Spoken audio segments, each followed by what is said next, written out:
Shalom saudara. Shalom. Hari ini menjadi minggu terakhir di bulan ini, ya. Jadi tema firman Tuhan berbicara masih tentang perumpamaan. Ya. Di dalam Lukas, ya. Lukas pasal 7 ya. Lukas pasal 15. Ya. Lukas pasal 15 ayat 1 sampai dengan 7, ya. Saya siapkan di PowerPoint ya. Demikian firman Tuhan. Para pemungut cukai dan orang-orang berdosa, katakan ya, pemungut cukai dan orang-orang berdosa, semuanya datang kepada Yesus untuk mendengarkan Dia. Bersumut-sumutlah orang-orang Farisi dan ahli Taurat. Katanya, orang ini menerima orang-orang berdosa dan makan bersama mereka. Ketiga. Lalu ia menyampaikan perumpamaan ini kepada mereka. Siapakah di antara kamu yang mempunyai 100 ekor domba, dan jikalau dia kehilangan seekor di antaranya, tidak meninggalkan yang 99 ekor di padang gurun dan pergi mencari, ya, yang hilang itu sampai ia menemukannya. Ketiga. Setelah menemukannya, ia meletakkannya di atas bahunya dengan gembira, dan setibanya di rumah ia memanggil sahabat-sahabat dan tetangga-tetangganya, serta berkata kepada mereka, bersukacitalah bersama aku, sebab aku telah menemukan dombaku yang hilang itu. Aku berkata kepadamu, demikian juga akan ada sukacita di surga karena berapa banyak saudara? Ini berapa saudara? Karena satu orang berdosa yang apa saudara?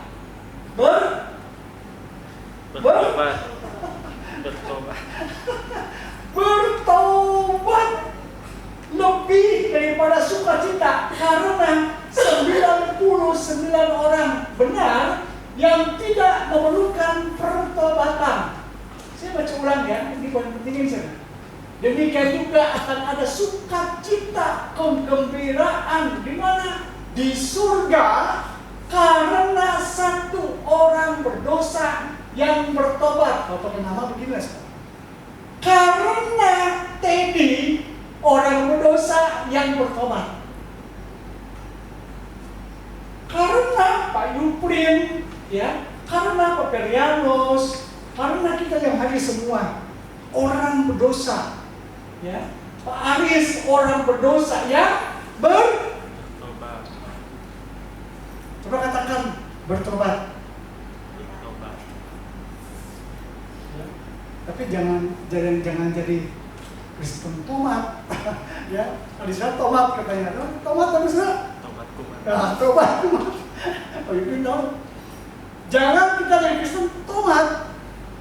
Nanti tobat kumat. Ya, udah tobat nih, kumat lagi. Ya, udah tahu tuh salah, dilakukan lagi. Begitu terus, saudara. Rugi kita, saudara, menjalani hidup ini. Seharusnya kita bisa menikmati berkat-berkat Tuhan. Memang kita hidup dunia yang tidak mudah. Kita perlu bergantung sepenuhnya kepada Tuhan. Ya. Nah, kita kembali ke teks firman Tuhan. Temanya adalah perumpamaan tentang domba yang hilang. Saudaraku yang dikasih Tuhan, banyak orang di sekitar kita yang sakit secara rohani. Bukan hanya sakit secara fisik, saudara, tapi bisa sakit secara rohani. Ya. Apa itu sakit secara rohani? Sejak kejatuhan manusia pertama Adam dan Hawa, sering ingat? Ya, dan dosanya itu menular sampai kepada manusia di zaman sekarang. Akibat dosa, terputus hubungan kita dengan Pencipta, dengan Tuhan. Sakit rohani. Makanya banyak orang kemudian tidak mau mengenal Tuhan, tidak mau mengenal kebenaran. Hidupnya apa dikuasai ketakutan, kekhawatiran. Ingat ketika Adam dan Hawa itu dalam dosa, kemana? Allah itu bertanya, hei Adam, Hawa, di manakah engkau? Apa jawabnya? Jawab Adam dan Hawa. Maksudnya cerita itu sudah ada Hawa di mana engkau? Adam dan Hawa sembunyi. Karena takut buah dari dosa. Dan hari ini banyak orang yang takut, khawatir dan cemas. Itu dosa. Sebelum ada dosa itu kan hidupnya menikmati Adam dan Hawa. Ya, hari ini juga banyak orang yang sakit secara rohani. Dan orang itu membutuhkan apa saudara? Membutuhkan kasih Tuhan, membutuhkan anugerah Tuhan. Makanya Yesus dalam pelayanannya luar biasa. Ya, Matius 9, tiba-tiba muncul ayat ini, Matius 9:36. Melihat orang banyak itu, tergeraklah hati Yesus oleh belas kasihan kepada mereka. Tergeraklah hati Yesus oleh belas kasihan kepada mereka. Mengapa? Karena mereka lelah. Mereka lelah dan terlantar seperti domba yang tidak mempunyai gembala. Jadi dapat Yesus melayani, Yesus melihat banyak orang yang lelah dan terlantar. Hari ini sama sebetulnya. Yesus melihat manusia, orang-orang yang lelah terlantar, sakit, menderita, susah, banyak pergumulan, banyak masalah. Maka dikatakan tergeraklah Yesus oleh belas kasihan, kasih. Itu yang paling penting, saudara. Ya, kita kembali ke konteks firman Tuhan ini, saudara. Sedikit ya, ayat yang sudah dibaca. Dikisahkan sana para pungut cukai dan orang-orang berdosa semuanya datang kepada Yesus. Ini menarik, saudara. Ya, pemungut cukai dan orang-orang berdosa semuanya datang kepada Yesus untuk apa, saudara? Mendengar pengajaran Yesus, mendengar apa yang Yesus ajarkan, yang Yesus sampaikan. Termasuk juga di sana ada orang-orang Farisi dan ahli Taurat. Yang menarik apa, saudara? Orang Farisi dan ahli Taurat itu ketika mereka melihat orang berdosa, mereka melihat para pemungut cukai datang kepada Yesus, mereka bersungut-sungut. Apa tuh bersungut-sungut, saudara? Ngomel. Ya, mereka bersungut-sungut, mereka ngomel kepada Yesus dan berkata, Yesus, kok kamu mau ya berteman sama orang berdosa? Kok kamu mau makan bersama mereka? Kira-kira gitu, saudara.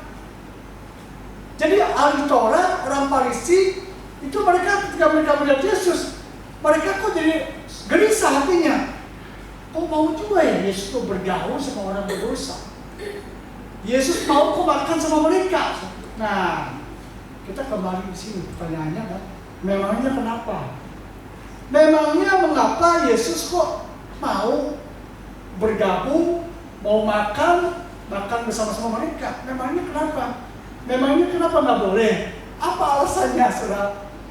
Ya, kita lihat siapa kasih ahli Taurat Farisi ya, sedikit ya, supaya saudara tahu. Siapakah pemungut cukai dari orang berdosa? Dia orang-orang yang dibenci pada zaman itu, saudara. Ya, siapakah pemungut cukai? Dia orang pajak, ya, pegawai pajak. Ya, itu dibenci zaman-zaman dulu, zaman Yesus itu, saudara. Kenapa? Suka memeras, ya. Kalau kita ada orang pajak, ya, suka memeras zaman-zaman dulu, saudara. Apalagi tipu-tipu orang kali, saudara, yang dibenci sama masyarakat, ya. Apalagi pemungut cukai, dia membantu penjajah rumah, bersekongkol dengan penjajah rumah, dengan penjaga rumah, saudara, kira-kira begitu, saudara, ya. Apalagi mereka bekerja juga untuk Herodes, ya, juga karena sering memeras. Ini orang pajak, ya, pemungut cukai itu kan pekerja pajak. Kalau sekarang ini, saudara, ya, orang pajak lah gitu. Tapi pada sisi lain, orang berdosa, semua orang berdosa adalah itu apa ya? Cemoohan itu apa? Dicap, ya, dicap, ya.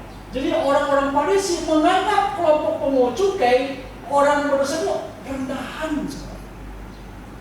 Ya, orang terpinggirkan, ini orang berdosa, ini orang nggak beres, kira-kira gitu, ya. Bahkan kalimat lain, orang berdosa itu ada cemoohan atau dicap, ya, yang diberikan orang Farisi kepada rakyat jelata yang buta hukum. Orang Farisi ahli Taurat yang betul-betul dia disiplin menegakkan hukum Taurat. Artinya apa? Dia menganggap dirinya yang paling suci, menganggap dirinya paling benar, kira-kira gitu di zaman sekarang. Ya, artinya apa? Nggak level dengan mereka. Ini orang bawahan nih, orang berdosa, pemungut cukai, ya, orang berdosa. Ini nggak benar nih. Kenapa? Karena mereka tidak mentaati hukum Taurat. Tapi yang menarik apa sih? Yesus justru mau bergaul sama mereka, ya kan? Siapa orang Farisi? Orang Farisi adalah kelompok keagamaan Yahudi di sekitar tahun 536 sebelum Masehi sampai 70 Masehi. Ya, ketika Bait Allah yang kedua itu masih ada, kemudian dihancurkan. Ini kelompok mereka nih, sekte agama, ya, atau kelompok keagamaan Yahudi. Ini orang pejabat, ya, orang-orang kaya, orang pejabat cukup, orang-orang dihormat, kira-kira rohaniwan, kira-kira gitu ya. Tapi juga mereka berpolitik, ya, mereka juga berpolitik. Nah, dikatakan sini, mereka pemimpin agama, kaum rohaniwan, ya, tapi juga terlibat dalam politik, ya. Mereka anggota Sanhedrin, apa Sanhedrin, lembaga penguasa orang Yahudi, berfungsi sebagai pengadilan lokal. Bayangkan ketika zaman Yesus ada kelompok orang ini yang punya pengaruh, punya kuasa luar biasa, punya kekuasaan luar biasa. Yesus menghadapi mereka selalu bertentangan dengan Yesus. Ya. Dan mereka memelihara ketat hukum-hukum Taurat, ya, yang memperjuangkan pengetahuan berdasarkan tentang hukum Taurat dan juga tradisi nenek moyang agama yang sedikit saya ini, ya. Ini sedikit aja. Tapi yang menarik apa sih? Mengapa Yesus fokus kepada mereka, orang-orang terpinggirkan? Hanya orang berdosa yang diterima Yesus. Kalau tidak demikian, tidak ada harapan buat kita untuk diselamatkan. Ini saudara, ya, hanya orang berdosa yang memang membutuhkan Yesus. Ini ada perbedaan dasar antara orang Farisi melihat orang-orang berdosa dengan Yesus begitu menghargai, mengasihi orang-orang berdosa. Ya kan? Harusnya mereka sebagai pemimpin agama harusnya juga care dan peduli kepada orang yang berdosa, kepada pemungut cukai. Tetapi justru mereka disingkirkan, mereka ditolak. Kenapa demikian? Firman Tuhan Roma 5:12 berkata, karena semua dilahirkan terhadap berdosa. Sebab itu sama seperti dosa telah masuk ke dalam dunia melalui satu orang. Siapa nih satu orang ini? Adam, ya. Dan melalui dosa itu juga maut, kematian, hukuman kekal atau api neraka. Demikianlah maut itu telah menjalar kepada semua orang karena semua orang telah berbuat dosa. Roma 5 ayat 12, ya. Jadi ini mengingatkan kepada kita semua orang telah berdosa. Yang kedua, apa penyebabnya kok mereka seperti itu orang Farisi, ya? Ada perbedaan yang berdasar antara Yesus dan orang Farisi. Yesus menerima orang berdosa, tetapi orang Farisi menolak. Kelihatan beda sekali. Yesus mau bergaul sama orang-orang berdosa, tetapi mereka justru menolak. Bagaimana bisa memenangkan jiwa kalau sudah ada gap datang mereka? Bapak Ibu yang dikasih Tuhan, penyebab orang Farisi menolak orang berdosa, ini pikirannya salah. Apa penyebabnya? Ini siapa? Apa penyebabnya orang Farisi menolak? Ya, karena orang Farisi memiliki pikiran yang salah. Itu orang yang berdosa, najis. Ya, nggak bisa kita bergaul sama mereka. Kalau sekarang mungkin orang-orang dunia, entah dia pemabuk, entah dia penipu, entah dia perampok, ya. Kira-kira kelompok seperti itulah sebenarnya yang harus dihindari. Kira-kira gitu ke zaman sekarang.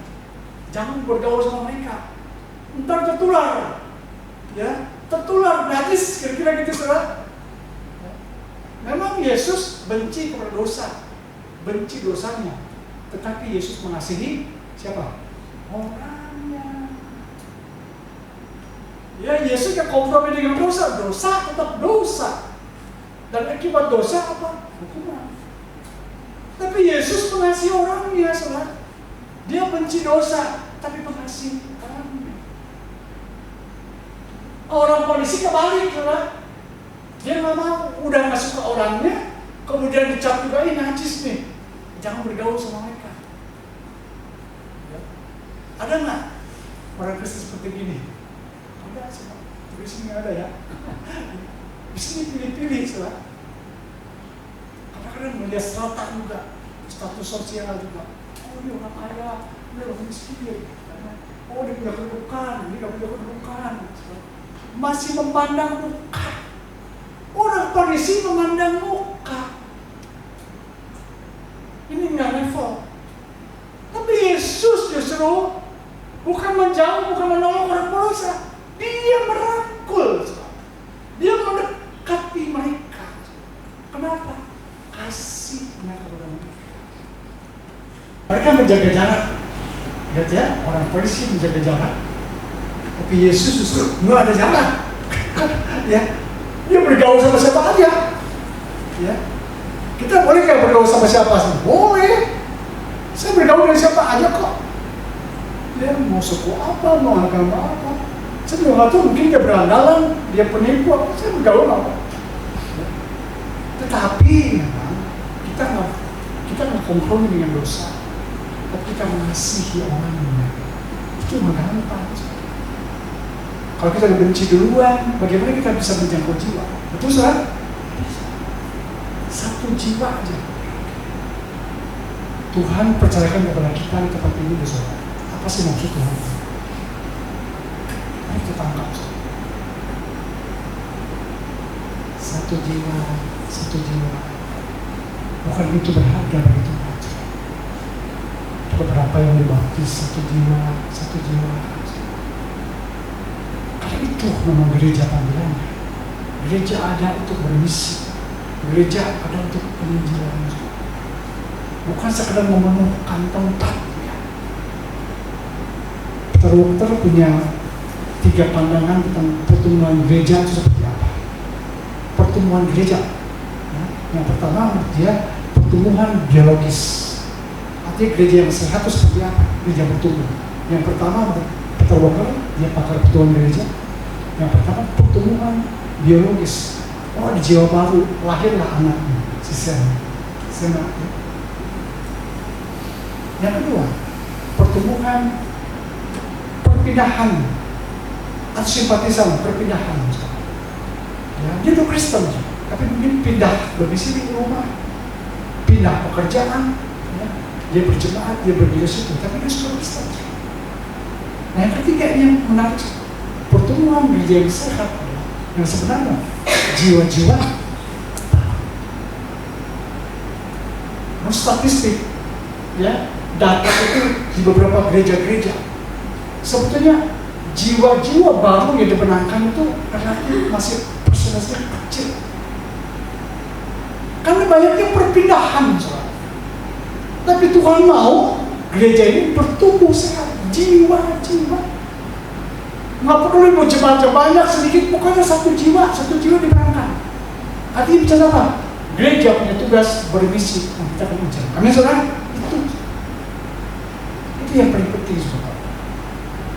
Tuhan percayakan kepada kita hari ini bersama-sama. Satu jiwa aja. Jadi Bapak Ibu dan saya ini kita kan gereja mula-mula nih, katakanlah. Kita ini pionir-pionir. Ya. Bertobat, dibaptis, percaya, yang setia bersama-sama. Kita gereja mula-mula. Nah, yang kedua, bandingkan Yesus tadi. Kalau orang polisi menolak orang berdosa, Yesus justru bergaul dengan orang berdosa.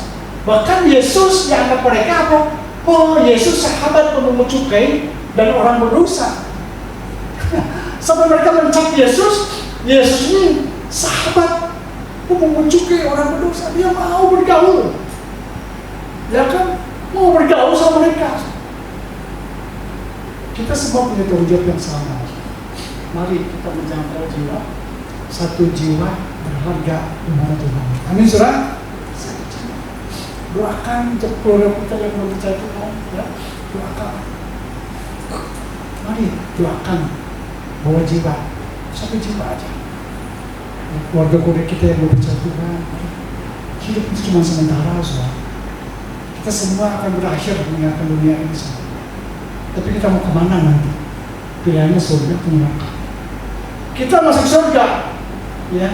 Tapi bagaimana dengan keluarga kita yang belum percaya Tuhan? Kita yang bisa membawa mereka. Sekarang lah kita bisa membawa mereka selagi masih hidup di dunia, ya. Itu menjadi keluhan saya, saudara. Apakah, pertanyaannya, apakah kita sama dengan Yesus atau sama dengan orang Farisi? Kita punya hati, punya pikiran, punya sikap. Apakah kita sama dengan orang Farisi atau kita sama dengan Yesus? Saya mau pilih mana? Mau pilih sama dengan orang Farisi atau sama dengan Yesus? Mana pilih? Sama Yesus, benar ya? Artinya punya hati mengasihi jiwa-jiwa, berempati kepada mereka. Kenapa? Kalau dia hidup di luar Tuhan, apa jadinya?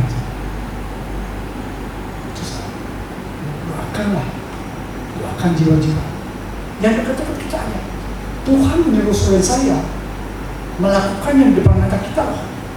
Tuhan tidak menyuruh kita melakukan yang jauh. Artinya Tuhan menyuruh kita melakukan yang di depan mata kita. Itu satu. Ya kan? Saya merasa bergumul dengan Tuhan seperti itu. Tuhan menyuruh saya melakukan yang di depan mata kita, sekeliling kita. Nah itu saudara. Kadang kita memikirkan terlalu jauh, tapi di depan mata kita abaikan, saudara. Ya, mungkin yang kasih Tuhan Tuhan. Mari kita belajar seperti Yesus. Kita serupa dengan Yesus atau serupa orang Farisi? Ya, apa kita menghindari hubungan dengan orang berdosa, atau kita mencari hubungan dengan mereka, membangun hubungan relasi dengan mereka? Ya, tentu kita mau seperti Yesus. Ya, mau seperti Yesus.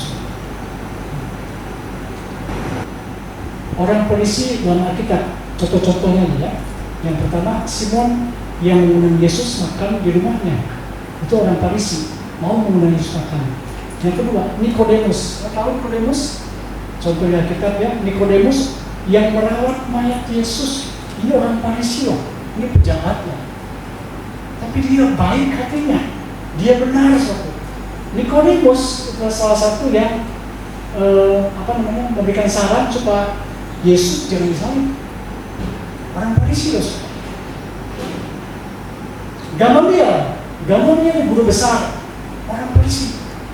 Ini muridnya, gurunya yang Paulus. Gamaliel yang anak Pak Yuri. Sama ya, anak Pak Yuri namanya Gamaliel ini guru besar, ini profesor, guru besar, saudara. Dia gurunya Paulus. Kita semua tahu latar belakang Rasul Paulus, dia penjahat, dia orang Farisi juga, saudara. Paulus ini, dia penjahat, pembunuh orang-orang percaya zaman itu, saudara. Dia bertobat, saudara.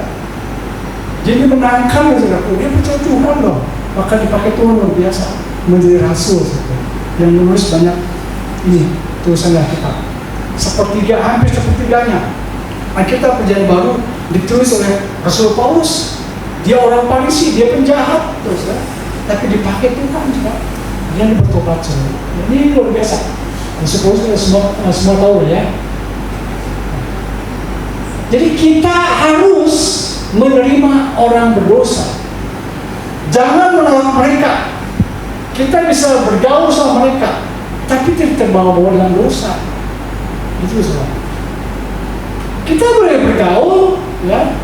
Dia penipu kayak, dia pembohong dia, mungkin dia juga pencuri katakanlah, tapi kita tidak terbawa sama mereka.